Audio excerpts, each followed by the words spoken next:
সুপ্রিয় শিক্ষার্থীবৃন্দ, যারা আমার ক্লাস অনুসরণ করছো এবং যারা আমার ক্লাস পর্যবেক্ষণ করছেন তাদের সকলকে আমার ইউটিউব চ্যানেল ফিজিক্স চেম্বার ও পদার্থবিজ্ঞানের সৌন্দর্য পেজে শুভেচ্ছা ও অভিনন্দন জানাচ্ছি। সুপ্রিয় শিক্ষার্থীবৃন্দ, আজ উচ্চ মাধ্যমিক পদার্থবিজ্ঞান দ্বিতীয় পত্রের অধ্যায় 8 আধুনিক পদার্থবিজ্ঞানের সূচনা থেকে আলোচনা করব। আজ আমাদের আলোচ্য সূচি বা পাঠ শিরোনাম হলো আলোক তড়িৎ ক্রিয়া।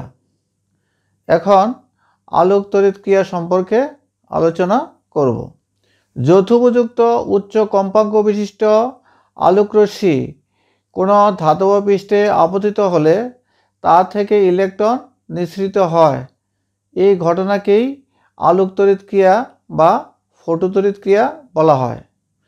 এই ঘটনায় নির্গত ইলেকট্রনকে ফটো ইলেকট্রন বলে। এখন দেখাচ্ছি কিভাবে আলোক তড়িৎ ক্রিয়া সংঘটিত হয়।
চিত্রে একটি ধাতব পৃষ্ঠ দেখানো হয়েছে। আলোক উৎস হিসেবে সূর্যকে নেওয়া হয়েছে। সূর্য থেকে আলোক রশ্মি এই ধাতব পৃষ্ঠে এসে আপতিত হচ্ছে। এই আলোক রশ্মির যথোপযুক্ত উচ্চ কম্পাঙ্ক রয়েছে। যথোপযুক্ত উচ্চ কম্পাঙ্ক বিশিষ্ট আলোক রশ্মি আপতিত না হলে এই ধাতব পৃষ্ঠ থেকে ইলেকট্রন নিঃসৃত হবে না, ফলে ফটোতড়িৎ ক্রিয়া সংঘটিত হবে না। যৌথ উপযুক্ত উচ্চ কম্পাঙ্ক বলতে বোঝানো হয়েছে যে কম্পাঙ্কের আলোক রশ্মি এই ধাতব পৃষ্ঠে আপতিত হলে তা থেকে ইলেকট্রন নিঃসৃত হবে। আপতিত আলোর কম্পাঙ্ক যদি অনেক বেশিও হয় তাতে কোনো সমস্যা নেই, তবে যৌথ উপযুক্ত না হলে অর্থাৎ কম হলে ইলেকট্রন নিঃসৃত হবে না।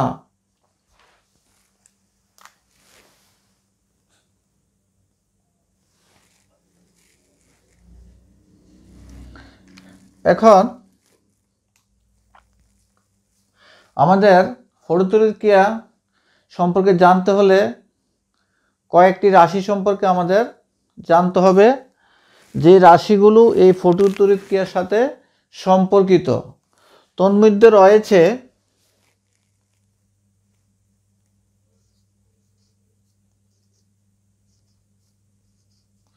সূচন কম্পাঙ্ক,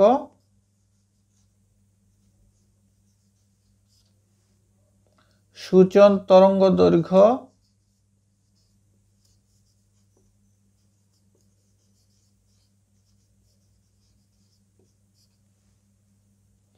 কার্যাপেক্ষক,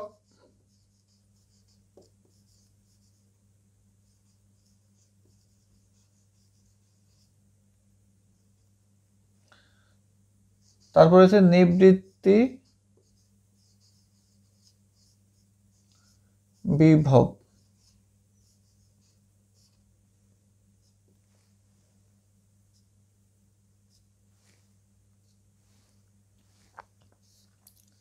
সূচন কম্পাঙ্ককে f0 দ্বারা প্রকাশ করা হয়, সূচন তরঙ্গ দৈর্ঘ্যকে λ0 দ্বারা প্রকাশ করা হয়, কার্যাপেক্ষককে ফাই বা w দ্বারা প্রকাশ করা হয়, নিবৃত্তি বিভবকে v0 দ্বারা প্রকাশ করা হয়। তো প্রথমে আলোচনা করি সূচন কম্পাঙ্ক। নাম থেকে বোঝা যায় যে তা কি হতে পারে। সূচন কম্পাঙ্ক হলো সর্বনিম্ন বা ন্যূনতম যে কম্পাঙ্ক বিশিষ্ট আলোক রশ্মি ধাতব পৃষ্ঠে আপতিত হলে তা থেকে ইলেকট্রন নিঃসৃত হয়, সেই কম্পাঙ্ক হলো সূচন কম্পাঙ্ক। কোনো আপতিত আলোর কম্পাঙ্ক সূচন কম্পাঙ্কের চেয়ে কম হলে ওই ধাতু থেকে ইলেকট্রন নিঃসৃত হবে না, ফলে ফটোতড়িৎ ক্রিয়া সংঘটিত হবে না। সূচন তরঙ্গদৈর্ঘ্য হলো সর্বাধিক যে তরঙ্গ দৈর্ঘ্যের আলো ধাতব পৃষ্ঠে আপতিত হলে তা হতে ইলেকট্রন নিঃসৃত হয়, সেই তরঙ্গ দৈর্ঘ্যকে সূচন তরঙ্গ দৈর্ঘ্য বলে। সূচন তরঙ্গ দৈর্ঘ্যের চেয়ে বেশি তরঙ্গ দৈর্ঘ্যের আলো আপতিত হলে ধাতু হতে ইলেকট্রন নিঃসৃত হবে না, ফলে ফটোতড়িৎ ক্রিয়া সংঘটিত হবে না। কার্যাপেক্ষক। কার্যাপেক্ষক হলো কোনো ধাতু হতে ইলেকট্রন নিঃসৃত বা নিঃসরণের জন্য ওই আপতিত বিকিরণের বা আলোর একটি সর্বনিম্ন শক্তির প্রয়োজন। এই সর্বনিম্ন শক্তির চেয়ে কম শক্তি সম্পন্ন আলো বা বিকিরণ আপতিত হলে ধাতু হতে ইলেকট্রন নিঃসৃত হবে না।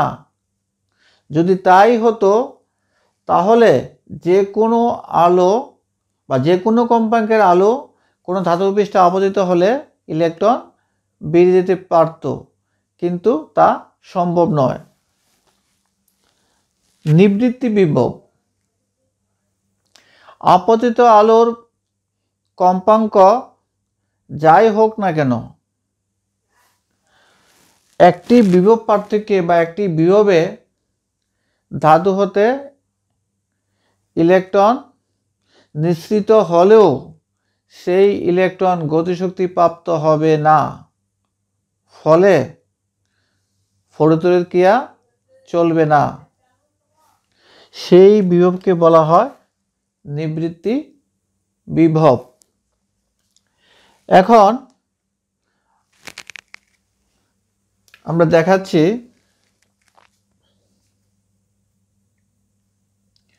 কার্যাবেক্ষকের সাথে সূচন কম্পাঙ্ক এবং তরঙ্গদৈর্ঘ্যের সম্পর্ক।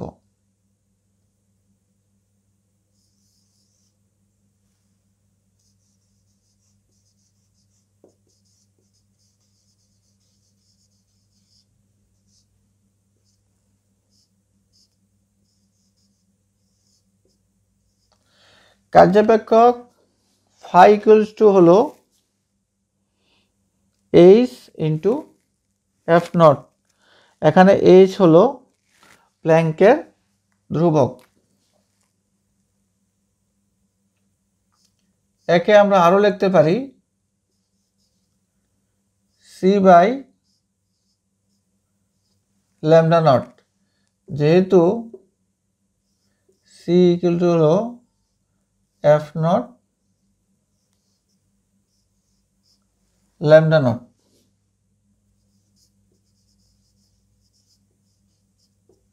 এখানে এইচ হলো প্ল্যাঙ্কের ধ্রুবক,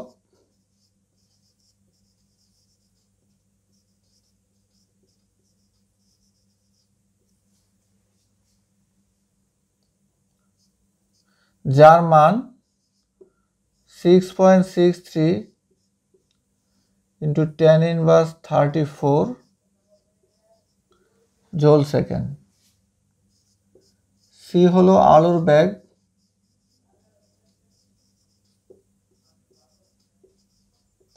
যার মান হলো 3 ইন্টু 10⁸ মিটার সেকেন্ড ইনভার্স 1। আর এফ নট আর ল্যামডা নট এই মানগুলো বিভিন্ন ধাতুর জন্য ভিন্ন ভিন্ন হয়ে থাকে।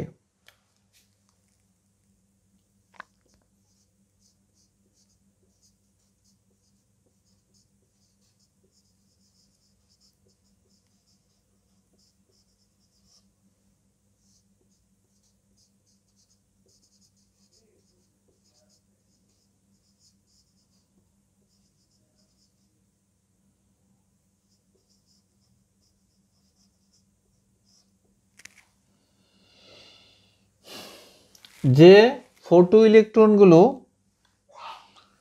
নির্গত হয় তাদের যে গতিশক্তি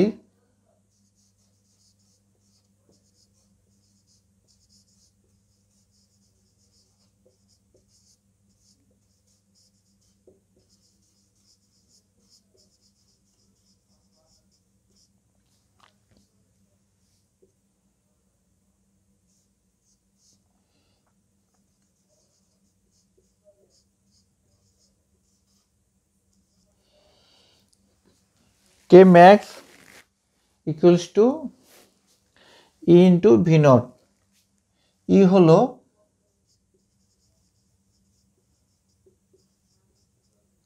ইলেকট্রনের আধান।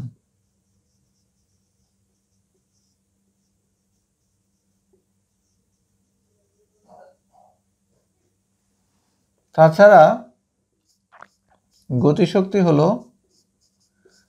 Half m into v m square.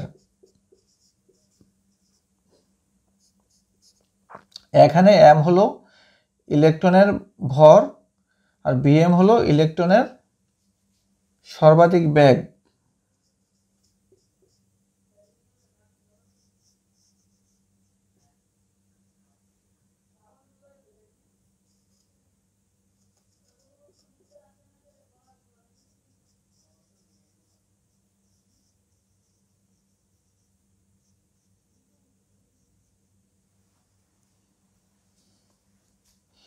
এই সমীকরণ থেকে আমরা ভিএম এর মানটা বের করতে পারি।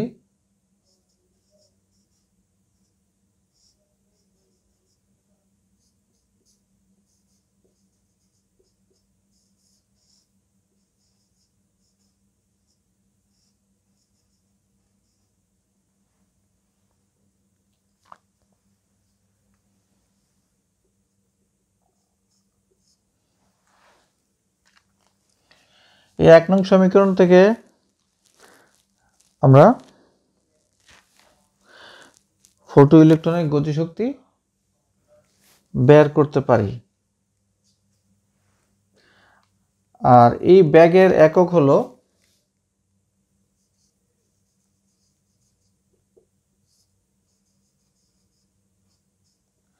Metre second inverse 1।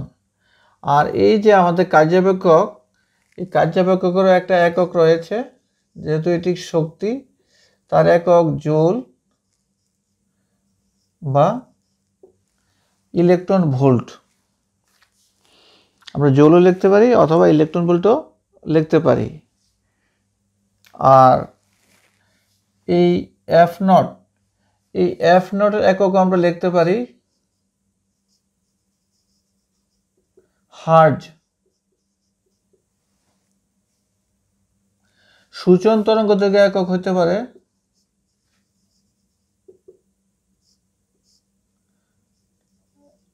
মিটার হতে পারে অথবা অ্যাংস্ট্রম হিসেবে আমরা একক বসাতে পারি।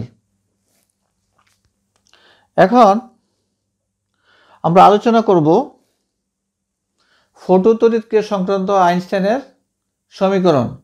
তবে ফটো তড়িৎক্রিয়ার কয়েকটি বৈশিষ্ট্যের কথা আমরা বলতে পারি। ফটো তড়িৎক্রিয়া হলো একটি তাৎক্ষণিক ঘটনা।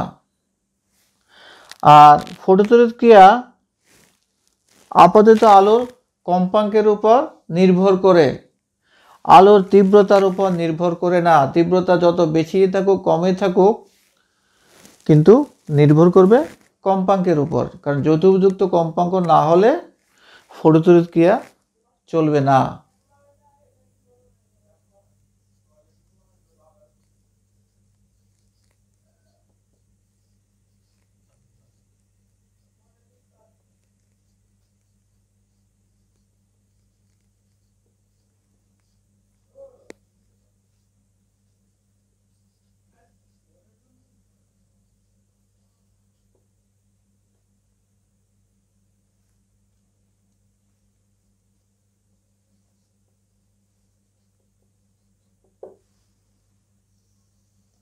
ফটো তড়িৎক্রিয়া সংক্রান্ত আইনস্টাইনের সমীকরণ হলো E = kmax plus phi. kmax হলো সর্বাধিক গতিশক্তি আর ফাই হলো কার্যাবেক্ষক। E = লেখা যায় hf kmax, ফাই ছিল hf নট। তাছাড়া আমরা আরও লিখতে পারি hc/λ,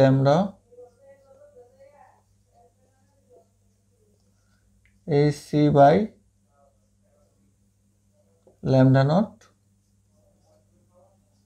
এর থেকে লিখতে পারি আমরা kmax = hc/λ hc/λ নট। তাছাড়া kmax কে আরও লিখতে পারি half m vm square =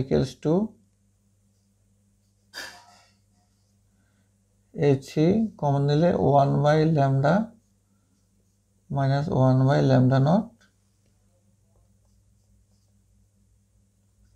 vm square = 2hc/m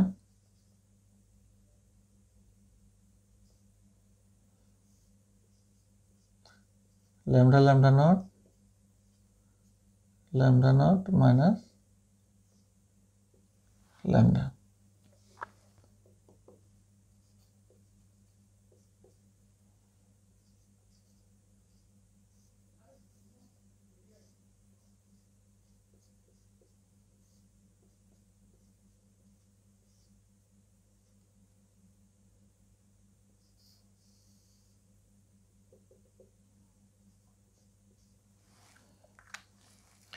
এই সমীকরণ থেকেও ইলেকট্রনের সর্বাধিক বেগ আমরা বের করতে পারি। তবে একটি শর্ত আমাদের জানা দরকার,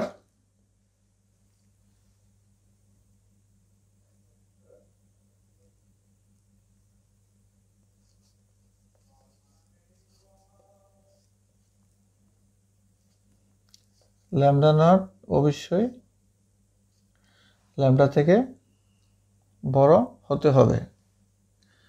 যদি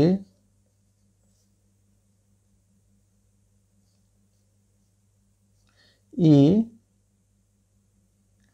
লেস দেন ফাই হয়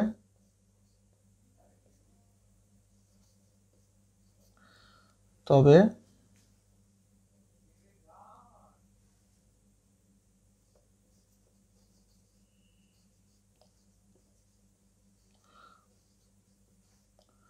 কোনো ইলেকট্রন নিঃসৃত হবে না।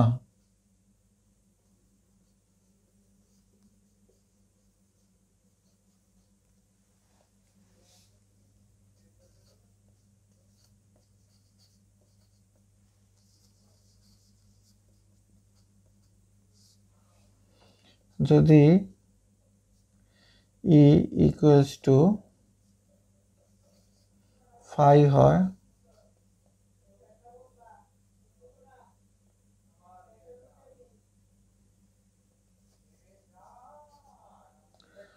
তবে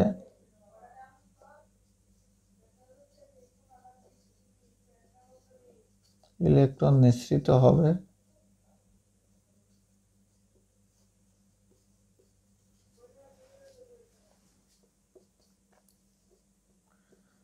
কিন্তু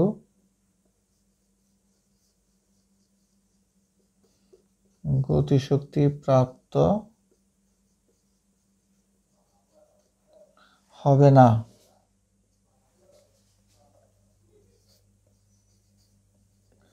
যদি ই গ্রেটার দেন ফাই হয় তবে নিঃসৃত ইলেকট্রন গতিশক্তি প্রাপ্ত হবে।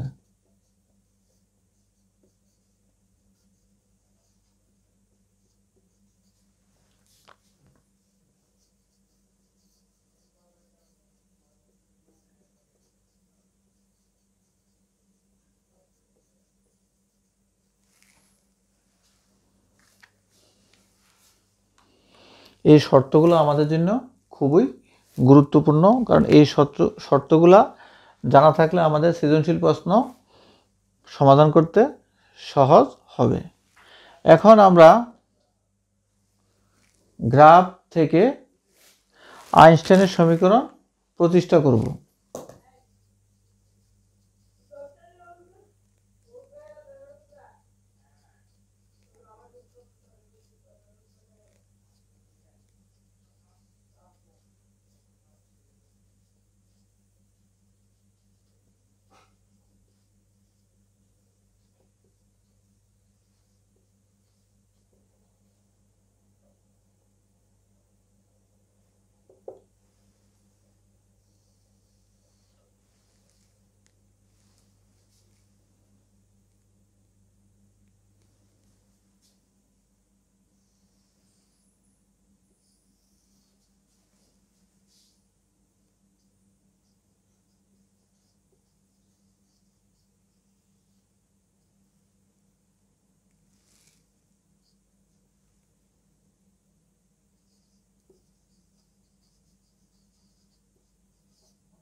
চিত্রে এক ছকে কম্পাঙ্ক এবং অয়ক্ষে ইলেকট্রনের শক্তি দেখানো হয়েছে।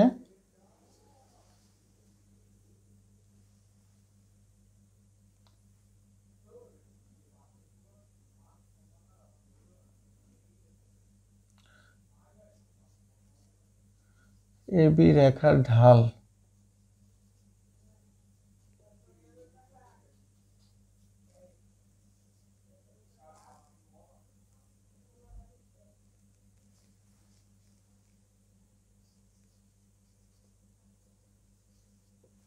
tan থিটা, আর tan থিটা ইকুয়াল টু হলো এক্ষেত্রে এইচ, প্ল্যাঙ্কের ধ্রুবকের সমান। আর tan থিটা হলো লম্ববায় ভূমি,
এই সমীকরণটি হলো আসলে আইনস্টাইনের ফটোতড়িৎক্রিয়ার সমীকরণ, যা আমরা দেখিয়েছিলাম।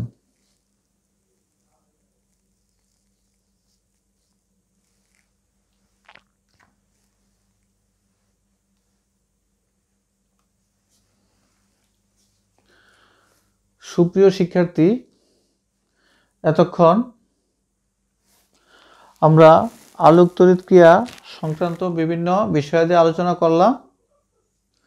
আমরা ফটোতড়িৎক্রিয়াকে আলোচনা করেছি, সূচন কম্পাঙ্ক, সূচন তরঙ্গ দৈর্ঘ্য, কার্যাপেক্ষক, নিবৃত্তি, বিভব আলোচনা করেছি।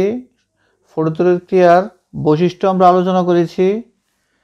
তারপর আইনস্টাইনের বিখ্যাত ফটোতড়িৎক্রিয়া সংক্রান্ত সমীকরণ আলোচনা করেছি। গ্রাফ থেকে কিভাবে ফটোতড়িৎক্রিয়া সংক্রান্ত সমীকরণ পাওয়া যায় তা আমরা দেখিয়েছি। তো এতক্ষণ ধৈর্য ধরে যারা আমার ক্লাস অনুসরণ করেছ এবং ধৈর্য ধরে যারা আমার ক্লাস পর্যবেক্ষণ করেছেন, তাদের সকলকে পুনরায় আমার ইউটিউব চ্যানেল ফিজিক্স চেম্বার ও পদার্থবিজ্ঞানের সৌন্দর্য পেজে ধন্যবাদ জানাচ্ছি।